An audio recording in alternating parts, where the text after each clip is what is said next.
오늘 본문 말씀 먼저 1절을 보면 하나님이라는 이름이 나오는데 그 이름은 엘로힘이라는 이름을 쓰고 있습니다. 1절 말씀 한번 볼까요? 아담의 역사는 이러하다. 하나님이 사람을 창조하실 때에 하나님의 형상대로 사람을 만드셨다. 아멘. 창조하실 때에 그런 하나님의 놀라우신 능력을 말할 때에는 하나님의 이름이 여호와가 아니라 엘로힘이 됩니다. 오늘 이 하나님이라고 하는 이 하나님의 이름은 엘로힘입니다. 그런데 그 엘로힘의 하나님께서 우리를 창조하실 때에 하나님의 형상대로 창조해 주셨다 했습니다. 그것은 하나님의 얼굴을 닮았다는 얘기가 아니라 우리의 속사람이, 우리의 가치가 하나님을 닮았다는 그런 말씀이죠. 그래서 오늘 본문에는 창조를 말씀하셨지만 사람만 말씀하시고 다른 자연의 피조물에 대해서는 언급하지 않으셨어요. 그만큼 하나님께서는 사람을, 저와 여러분들을 특별하게 지어 주셨다는 거죠. 자, 그래서 말씀드린 것처럼 그러면 우리가 흔히 부르는 하나님의 이름 여호와는 무슨 뜻인가? 그 여호와는 그런 능력의 하나님이지만 그 하나님께서 사람에게 찾아오시고 가까이 다가오셔서 우리들과 언약을 맺어주시는 하나님의 이름을 부를 때에는 엘로힘이 아니라 여호와, 야훼다 이렇게 부르는 거죠. 그렇게 생각하면 모세는요, 이렇게 하나님을 부를 때에도 구별해서 하나님의 이름을 불렀습니다. 모세가 그걸 어떻게 알았을까요? 당연하죠. 성령 하나님께서 모세에게 감동시켜 주셔서 이렇게 하나님의 이름을 구별해서 부를 수 있는 지혜를 주신 거죠. 이렇게 보니까 분명히 이 성령은 성령의 감동하심으로 쓰여진 하나님의 말씀이라고 하는 것을 우리가 다시 한번 확인해 볼 수 있습니다. 자, 2절에 가서 보면 이제 하나님이 사람을 지어주실 때에 그런 과정이 너무 자세하게 나와 있는데, 하나님은 그들을, 사람을 만드실 때 남자와 여자로 창조하셨다. 손수, 몸소 토기장이가 토기를 만드는 것처럼 지어주셨다. 그들을 창조하시던 날에 지으시고 바로 그날에 하나님은 그들에게 복을 주시고, 내가 너희들이 어떻게 하나 보자, 잘하면 복 주고 말 안 들리면 복 안 준다, 그런 얘기가 아닙니다. 조건이 있는 것이 아니라 만드신 바로 그날에 너무나 기뻐하셔서 복을 주시고 또 그들의 이름을 사람, 아담이라고 불러주셨다는 거죠. 자, 여러분, 이름을 지어주는 것은 누구의 특권입니까? 이름을 짓는 것은 아버지의 특권이에요. 아니면 할아버지의 특권이죠. 그런 것처럼 하나님께서 우리의 이름을 지어주셨다는 것은, 하나님은 우리에게 누가 되시는 겁니까? 당연하죠. 아버지가 되신다는 거예요. 자, 그래서 2절에서 오늘 말씀하시는 창조하신 하나님의 말씀은 세 가지예요. 저와 여러분들은 하나님이 직접 손수 지으셨다. 지으시면서 너무 기뻐서 특별하게 하나하나 만드신 우리의 체질을 아시는 하나님께서 우리 한 사람 한 사람에게 복을 주시기를 기뻐하셨다. 세 번째, 그 하나님은 이제 우리의 아버지가 되신다는 거예요. 혹시 여러분들 중에 인생을 괴로워하면서 나는 왜 이 모양일까? 나는 왜 이렇게밖에 안 될까? 자신에 대해서 불평과 불만이 있는 분은요, 그 생각 싹 날려버리세요. 나는 하나님이 나를 지어주셨어요. 그리고 나에게 복 주시는 것을 기뻐하시는 하나님의 작품이에요. 뿐만 아니라 그 하나님은 나를 자녀 삼아 주셨어요. 내 아버지가 하나님이세요. 그러니 우리가 얼마나 하나님 앞에 특별한 인생이며, 우리가 아무렇게나 나를 그렇게 열등감을 가지고 살아야 되는 그런 사람으로 만드신 게 아니라는 거예요. 여러분, 꼭 기억하시기 바랍니다. 하나님이 나를 지어주셨다. 나에게 이미 복 주셨다. 이미 우리는 복을 받았어요. 그 하나님이 나의 아버지시다. 할렐루야.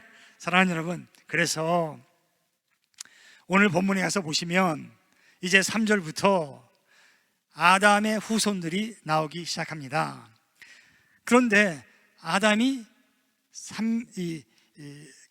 족보가 나오는데 그 셋을 낳게 됩니다. 130살에 셋을 낳는데 3절에 이렇게 나와 있어요.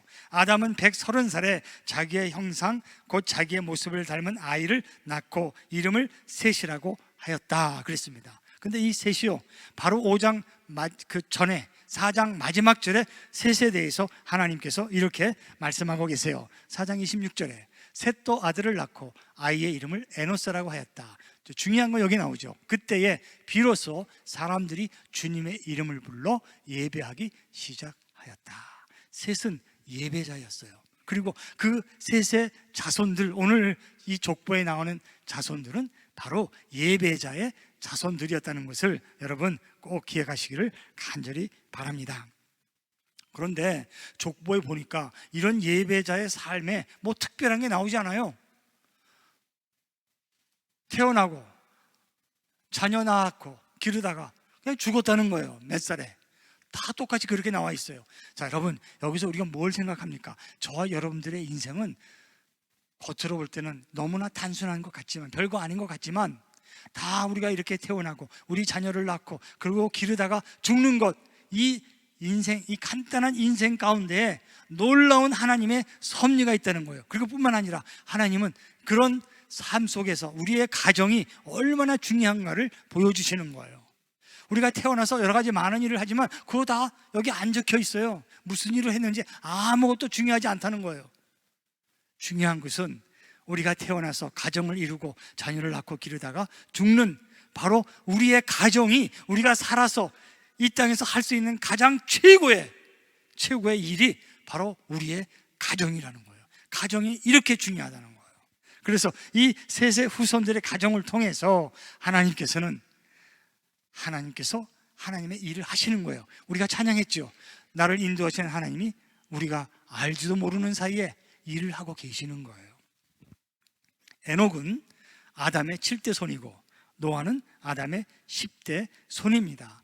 예배자의 셋의 후손이 되어서 그 믿음의 유산을 받아 하나님과 동행하며 예배자의 삶을 살았던 자손들의 족보가 오늘 5장에 나와 있습니다. 자, 그런데 특별히 그 중에서 다른 자손들은 다 살다가 죽었다고밖에 안 나와 있고, 아들 낳고 딸 낳다가 죽었다고 했는데 에녹만큼은 5장 22절에서 특별하게 설명하고 계세요. 에녹은 무드셀라를 낳은 뒤에 300년 동안 하나님과 동행하면서 아들, 딸을 낳았다. 300년 동안,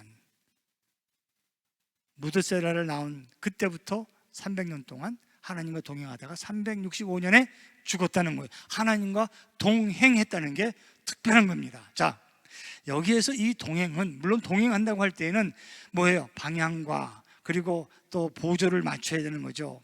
그런 게 동행이지만, 그런 세상에서 생각하는 동행과는 다른 의미가 여기에 담겨 있다는 것을 여러분들 아셔야 됩니다. 히브리 말로 할라크예요. 여기서 이 동행이란 말은 오직 부부 사이에서만, 관계에서만 쓰는 단어를 여기에서 쓰고 있어요. 여러분들 결혼하실 때 부부의 언약을 서약을 하잖아요. 어떻게 서약하십니까? 당신과 내가 이제 남편과 아내가 되어서 아주 큰 위대한 일을 한번 이루어봅시다, 그런 거 언약해요? 아니죠. 이런 프로젝트가 있으니까 이제 당신과 내가 부부가 되어서 이런 일을 성공시켜 봅시다, 그런 언약 하십니까?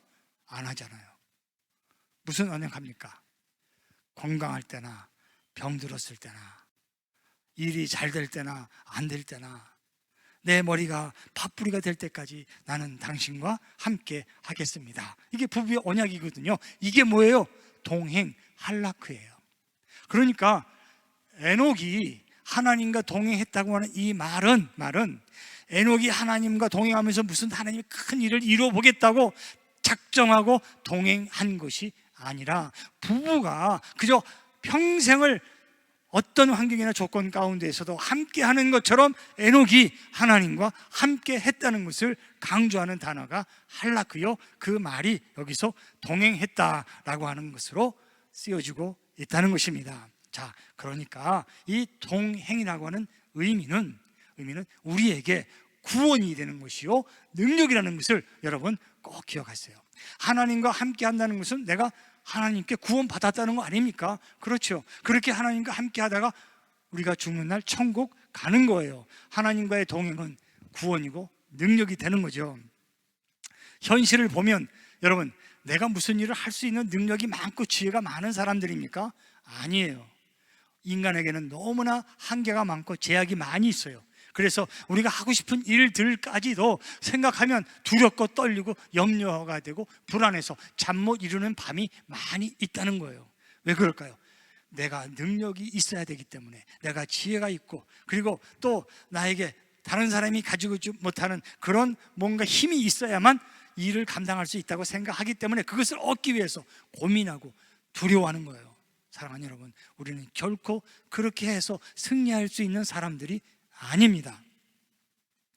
하나님이 함께 하셔야만 우리가 승리하고요, 성공할 수 있다는 거예요. 그래서 저 여러분들이 이 시간 확인해야 될 것이 하나 있어요. 나에게 능력이 있다 없다, 무슨 학벌을 많이 쌓아야 된다, 재물이 있어야 된다, 뭐 스펙이 좋아야 된다, 그런 거 다 버리세요. 하나님의 사람이 승리할 수 있고 이길 수 있는 오직 한 가지는 내가 하나님과 지금 함께 하고 있느냐가 중요한 거예요. 하나님이 나와 함께 하고 있으면 불가능한 일이 없는 줄로 여러분 믿으시기를 주님의 이름으로 축복합니다. 이걸 확인하셔야 돼요. 나이가 들수록 우리는 점점 할 수 있는 일이 없어진다고 생각하잖아요. 물론 그래요. 몸이 약해지니까. 그러나 꼭 그런 것만은 아닙니다. 오늘 성도들께서, 여러분들께서 교회에서 무슨 일을 맡기실 때 나이가 많아서 나는 안 돼, 그렇게 말씀하시면 안 돼요. 모세가 나이 40세에 나이가 많아가지고 일을 못했습니까? 아니잖아요. 혈기왕성한 모세가 그 40세에 하나님을 하겠다고, 나는 능력이 있으니까 해보겠다고 나섰을 때 사람 죽이고 실패했어요. 도망자가 됐어요. 살인자가 됐습니다. 그런데 80살이 된 모세가 하나님 앞에 나왔을 때 뭐라고 그랬어요? 이제 나는 나이 많아서 못하겠어요, 딴 사람 찾아보세요, 그랬잖아요. 그때 하나님이 모세에게 뭘 주셨어요? 하나님이 지팡이를 하나 주셨어요. 그 지팡이는 뭘 상징합니까? 내가 너와 함께 하겠다. 그 약속이에요. 그러니까 너가 이스라엘 백성들을 인도할 때 내가 너와 함께 있을 거야, 잊지 않도록 지팡이를 쥐어준 거예요. 그 지팡이를 짚고 있을 때마다 너는 나를 생각해, 내가 너와 함께 있어. 네 나이가 문제가 아니야, 백성들이 너를 어떻게 생각하든 그게 문제가 아니야, 내가 너와 함께 있으니 너는 할 수 있어. 그거나 아닙니까 여러분? 그래서 여러분, 오늘 여기 있는 누구든지 하나님의 일을 하실 수 있는 하나님의 일꾼 되시는 것을 믿으시기를 주님의 이름으로 축복합니다. 할 수 있어요. 한번 바울을 한번 생각해 봅시다. 바울은 어떤 사람이었어요? 허리에 가시 있다고요, 하나님 앞에 3번이나 기도했어요. 하나님, 이 가시 때문에 일을 못하겠어요. 이런 가시를 가지고 내가 하나님 앞에 무슨 일을 할 수 있게, 사람들이 다 나를 흉을 보고 있어요. 이 가시 좀 뽑아주셔서 내가 정말 능력 있게 일할 수 있게 해주세요 했을 때 하나님이 뭐라고 그랬어요? 아니야, 내 은혜가 네게 좋게, 내 능력은 너에게서 나는 게 아니야, 내가 너와 함께 있으니까 그게 네게는 능력이야. 그래서 바울이 뭐라고 그랬어요? 내가 오히려 약할 때 강하다, 그렇게 말한 것은 하나님이 나와 함께 하시기 때문에, 함께 하시는 그 동행으로 인해서 바울이 하나님의 일을 감당할 수 있게 된 것이다, 그렇게 말한 거죠. 다윗이 무슨 능력이 있어서 곰의 발톱과 사자의 날카로운 이빨에서 건짐을 받았나요? 아니잖아요. 하나님이 함께 하셨기 때문에 다윗이 그걸 기억하고요, 골리앗을 향해 나아갈 때에 하나님이 함께 하셔서 내가 곰도 이기고 사자도 때려잡았는데 지금 이 시간에도 나와 함께 하시는 만군의 여호와 이름으로 나간다 그랬잖아요. 바로 그거예요. 하나님이 함께 하시면 할 수 있다는 거예요. 그게 우리의 능력이에요. 요셉을 보세요. 요셉이 17살에 이집트에 종살이 갔다가 그에게 무슨 능력이 있겠어요? 뭘 가졌어요? 아무것도 가진 것이 없었잖아요. 그럼에도 불구하고 성경에는 뭐라고 나와 있어요? 요셉에게 하나님이 함께 하셨다. 할렐루야. 사랑하는 여러분, 우리 연합교회에 하나님이 함께 하시는 그런 능력자의 성도들이 되시기를 주님의 이름으로 축복합니다. 내가 할 수 있는 일이 아니라는 거예요. 자, 그래서 동행한다고 하는 것은 기쁨이에요. 기쁨. 광야의 훈련을 받았어요, 이스라엘 백성들이. 불기둥과 구름기둥, 뭐예요? 하나님이 함께 하신다는 증거가 바로 불기둥과 구름기둥이에요. 그러니까 광야의 훈련은 하나님이 함께 하신다는 것을 잊지 않도록 해주시는 훈련이었어요. 히브리서 11장 5절에 보면, 그래서 이렇게 에녹의 삶에 대해서 증거하고 있어요. 믿음으로 에녹은 죽지 않고 하늘로 옮겨갔습니다. 하나님께서 그를 옮기셨으므로 우리는 그를 찾을 수 없었습니다. 옮겨가기 전에 그는 하나님을 기쁘게 해드렸다는 증언을 받은 것입니다. 인정받았다는 거예요. 자, 이 말씀 가운데에서 우리가 항상 마음에 부담이 되는 게 있어요. 저도 마음이 부담이 돼. 왜요? 뭐가 마음이 부담이 됩니까? 에녹은 어떻게 하나님이 함께 하실 때 그 하나님을 기쁘시게 해드리는 사람이라고 인정을 받았을까? 나는 그렇게 못할 것 같아요. 어떻습니까, 여러분? 여러분 하실 수 있다고 생각이 드세요? 여기에서 딱 걸리는 거예요. 도저히 안 되겠는데, 나는 하나님 어떻게 내가 기쁘시게 할 수 있어? 어떻게 내가 그렇게 인정을 받아? 그런데 여러분 걱정하지 마세요. 제가 말이죠, 이 손자를 좀 보다 보니까 하나님을 좀 제가 이해를 하겠더라고요. 이제 걸음마를 끝나고 이제 막 뛰기도 하고 걷기를 잘하는 거예요. 이제 그래가지고 누워있을 때는 별로 힘이 안 들었는데 일어나서 자기 마음대로 걸어 다니니까 어떻게 해요? 지금 손자를 보라고 부탁을 받아서 부모는 지금 집이 없는데 어떡합니까? 손자가 가는 대로 따라가야 돼요. 어디를 가든지 하루 종일 따라다 보면 어떻게 해요? 제가 지쳐갖고 힘이 쭉 빠지더라고요. 자, 그걸 생각해 봅시다. 그러니까 하나님이, 내가 하나님과 동행한다고 할 때 누가 더 힘들겠어요? 당연히 하나님이 힘들죠. 철다구니 없는 우리들이 내가 가고 싶은 대로, 내가 원하는 대로 막 다니는 우리를 바라보시면서도요, 하나님께서 어떻게 해요? 나를 동행해 주시는 분이 하나님이에요. 나를 붙어서, 나를 하나님께서 떨어나가지 않도록 꼭 안아주시고 붙들어 주시는, 나를 하나님의 눈에서 절대로 떨어져 나가지 않도록 나를 지켜보시는 그런 하나님이세요. 그러니까 여러분 부담 갖지 마세요. 그렇게 손자를 뒤에서 쫓아다니다가 너무 힘들어서 그 손자를 좀 안아보고 싶어서 나에게 오라고 좀 내게 안겨달라고 그럴 때 손자가 안겨줍니까? 되게 비싸요. 안 안겨주는 거예요. 그렇게 내가 애교를 해도요. 근데 부모가 오면 싹 가서 안겨요. 여러분, 그런 게 바로 우리들의 모습이라는 거예요. 우리들의 모습. 한 번만 안겨주면 할아버지 마음이 너무 기뻐지는 거예요. 할머니 마음이 그렇게 기뻐요. 그런 것처럼 하나님께서는요, 우리가 잘했건 못했건 우리와 함께 하실 때의 그 하나님의 마음은 우리를 향한 기쁨이 넘치신다는 것을 여러분 기억하시기를 주님의 이름으로 축복합니다. 자, 그러면 어떻게 내가 하나님과 함께 할 수 있는가?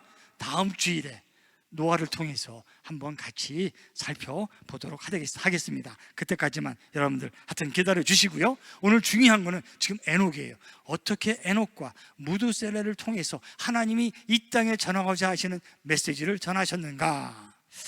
아담이 930년을 살았고 죽었습니다. 그리고 나오는 아담의 후손 모두 다가 어때요? 다 900세 이상을 살았거든요.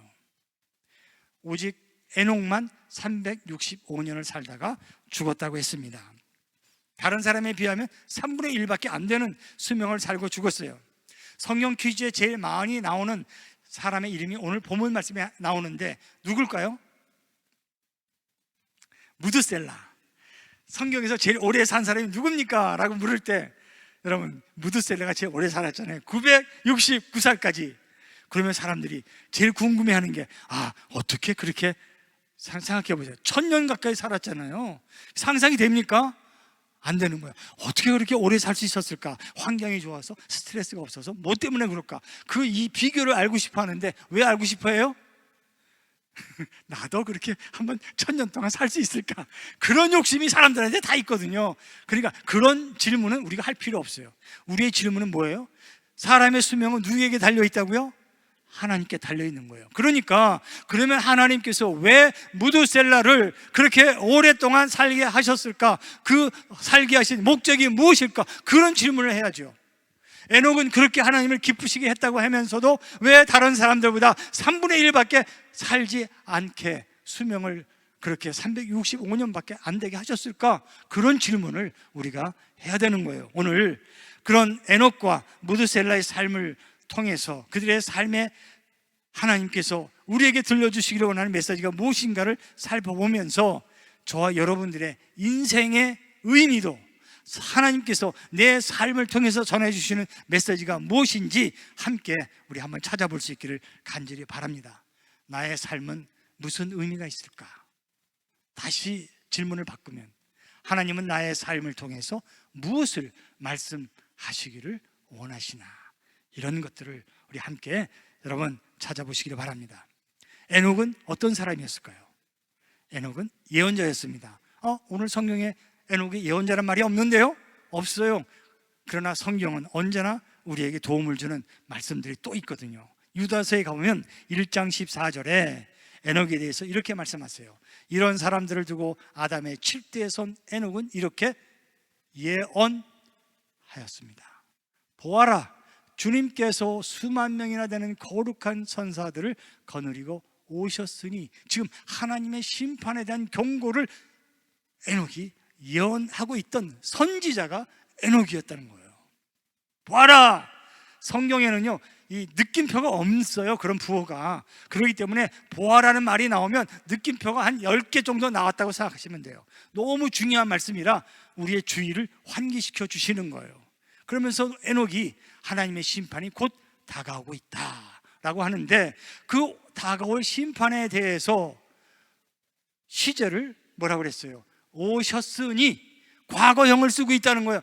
너무나 확실한 일이기 때문에, 분명히 이루어질 일이기 때문에 이미 이루어진 것처럼 과거형을 쓰고 있다는 거예요. 그러면서 에녹이 구체적으로 예언의 말씀을 주시는 게 1장 15절에 있어요. 이것은 모든 사람을 심판하시고 모든 불경건한 자들이 저지른 온갖 불경건한 행실과 또 불경건한 죄인들이 주님을 거슬려서 말한 모든 거친 말을 들추어내서 그들을 단죄하시려는 것이다. 하나님께 돌아오지 않고 회개하지 않으면, 하나님을 알면서도 하나님을 거슬려 말하고 행하는 그 모든 행실을 들춰내셔서 하나님이 심판하시는 날이 곧 온다는 거예요. 이런 것을 에녹이 예언했던 예언자였다라고 말씀하고 있습니다. 하나님의 형상과 모양을 따라 지은 백성들이 어찌 이럴 수가 있을까? 하나님의 마음이 너무 아팠어요. 그래서 이제 다음 주일에 살펴볼 노아의 대홍수의 심판이 오게 된다는 것을 에녹이 지금 증거하고 있는 거예요. 여러분, 그런데 에녹이 이렇게 하나님 일을 하는 에녹을 하나님께서는 왜 데려가셨을까? 데려가시되 죽음을 보지 않고 하나님이 사라지게 하셨어요. 그냥 들어 올리셨어요. 하나님은요, 마음이 급하셨어요. 하나님을 믿고 있으면, 하나님이 있는 줄을 알면서도 하나님이 없는 것처럼 하나님을 배신하고 있는 그 많은 사람들에게 직접 눈으로 보게 하신 거예요. 자, 내 경고의 심판을 예언하던 에녹을 내가 이렇게 데려간다. 무슨 얘기예요? 내가 지금 일하고 있다. 하나님이 하시는 말씀이다. 내 말을 아무렇게나 소홀히 듣지 말라. 그렇게 직접 눈으로 볼 수 있도록 에녹을 데려가신 거예요. 그게 에녹의 사명이었어요. 그러니까 우리들이 하나님 앞에 오래 사느냐 아니면 뭐 짧게 사느냐, 그게 중요한 게 아니라는 거예요. 자, 그러면 하나님은 이렇게 심판을 하신다고 했는데 때를 언제라고 말씀해 주시는가? 말씀하셨어요. 언제 하나님이 심판하시는 줄을 분명하게 말씀해 주셨는데, 에녹은 65세에 무드셀라를 낳았다고 그랬어요. 365년, 그 후에 300년을 더 살았어요. 근데 그 아들 무드셀라가 187세에 라멕을 낳았어요. 그 라멕을 낳고 라멕이 182세에 10대 손, 아담의 10대 손인 노아를 낳았어요. 그러니까 이 노아가 태어났을 때 무드셀라는 몇 살이었어요? 369세. 187 더하기 182는 369세예요. 노아가 태어났을 때. 자, 그러면 대홍수의 심판은 언제 시작됐어요? 노아가 600세 때 시작됐어요. 그러면 무드셀라는 몇 살이요? 당연히 369 더하기 600 하니까 969세가 되는 거예요. 근데 이 무드셀라라고는 이름에 특별한 의미가 있다는 걸 아시면 이해가 되는 거예요. 무드셀라는 창을 던지는 사람이라는 뜻이 있어요. 그때 당시에 창을 던지는 사람이라는 뜻의 이름은, 적군이 성을 침략하기 위해서 쳐들어올 때 우리나라 아군들이 또 나아가서 맞서 싸우는 거예요. 그런데 우리 군사들이 완전히 참패를 당하고 적군들이 성을 향해서 몰려오고 있어요.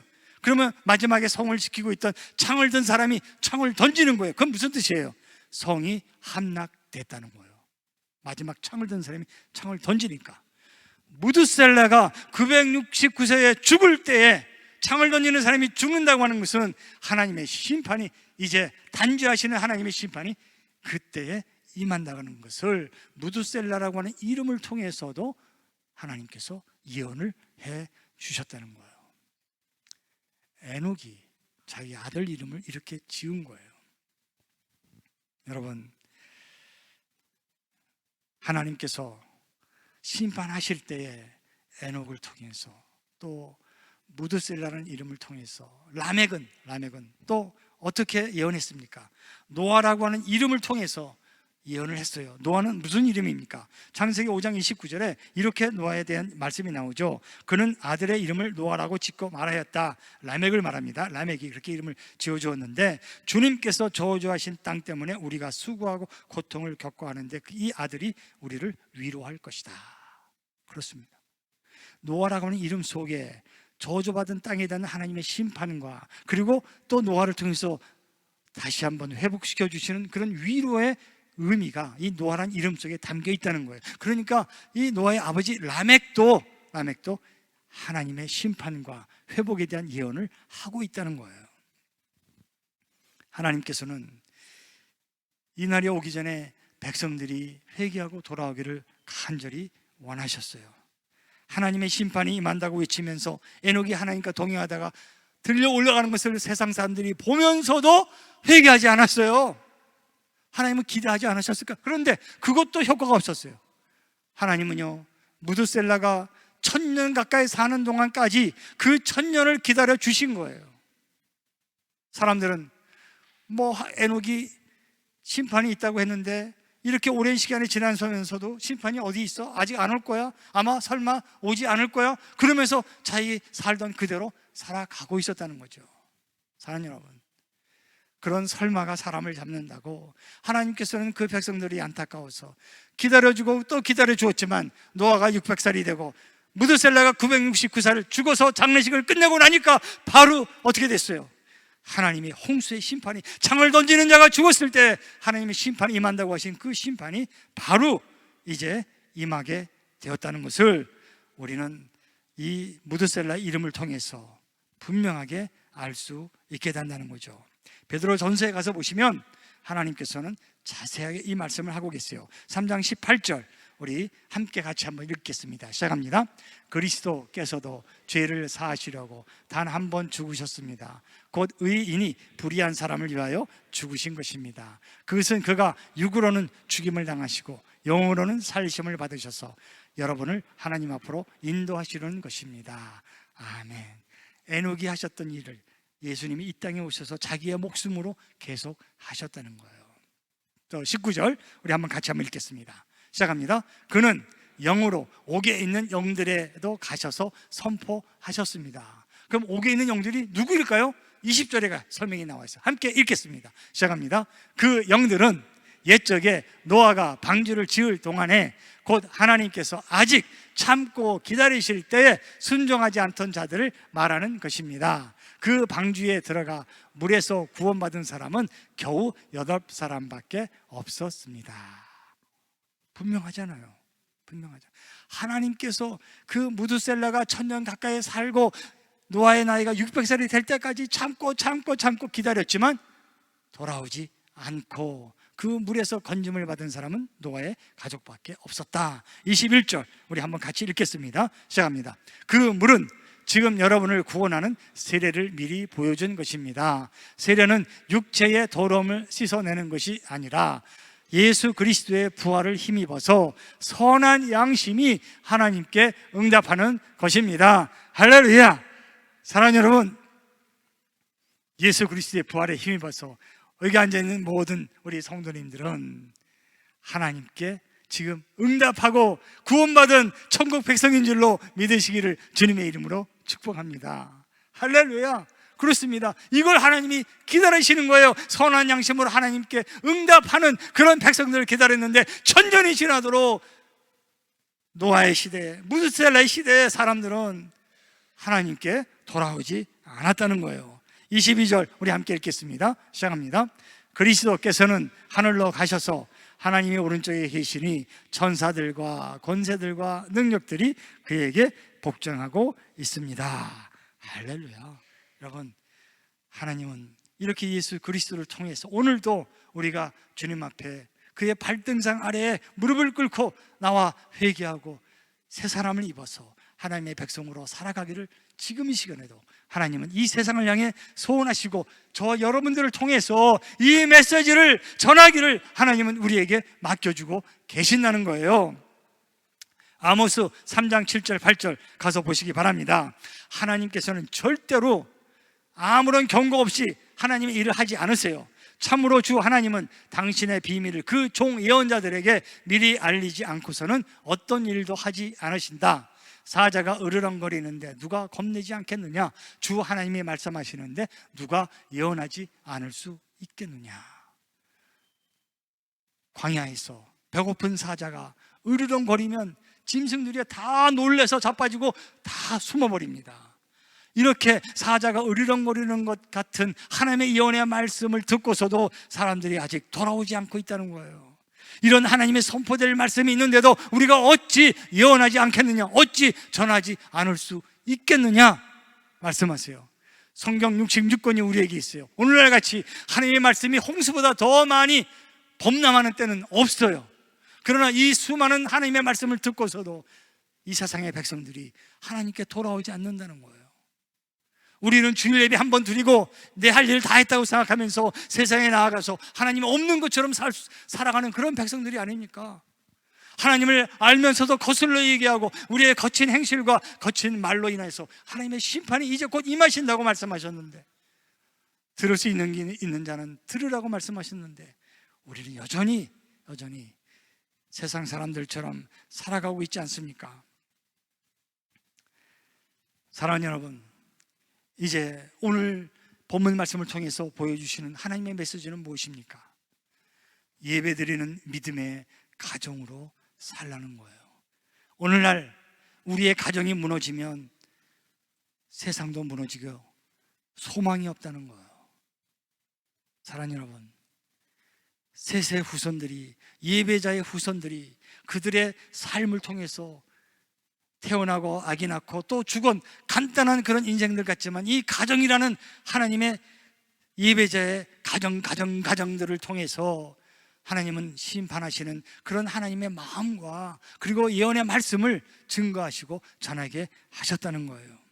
여러분, 우리가 욕심을 내되 우리의 욕심은 하나님, 우리의 가정이 이 셋의 가정처럼 오늘 5장의 말씀에 나오는 이 자손들처럼 우리의 가정들도 우리의 자손들도 이렇게 예배드리는 믿음의 반석에 세워지는 가정 될 수 있기를 소원합니다. 이런 욕심을 가지시고 우리의 자손들이 하나님 앞에 한락 그렇게 부부처럼 하나님과 동행하는 그런 삶을 통해서 하나님이 나를 통해서 우리의 가정을 통해서 이렇게 복된 우리 연합교회를 통해서 일하시는 그런 놀라운 일들을 맛볼 수 있기를 간절히 주님의 이름으로 축복합니다.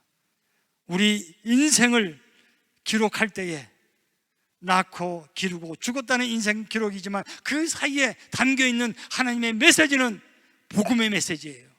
예배 드리면서 이 세상을 변화시킬 수 있는 그런 하나님의 복음의 예언자가 되어 우리의 가정이 주 앞에 복을 받을 수 있게 하시고 우리의 자손들이 자자손손 이 땅에 하나님의 나라를 이어나갈 수 있는 그런 복된 자손들과 가정이 될 수 있기를 간절히 주님의 이름으로 축복합니다.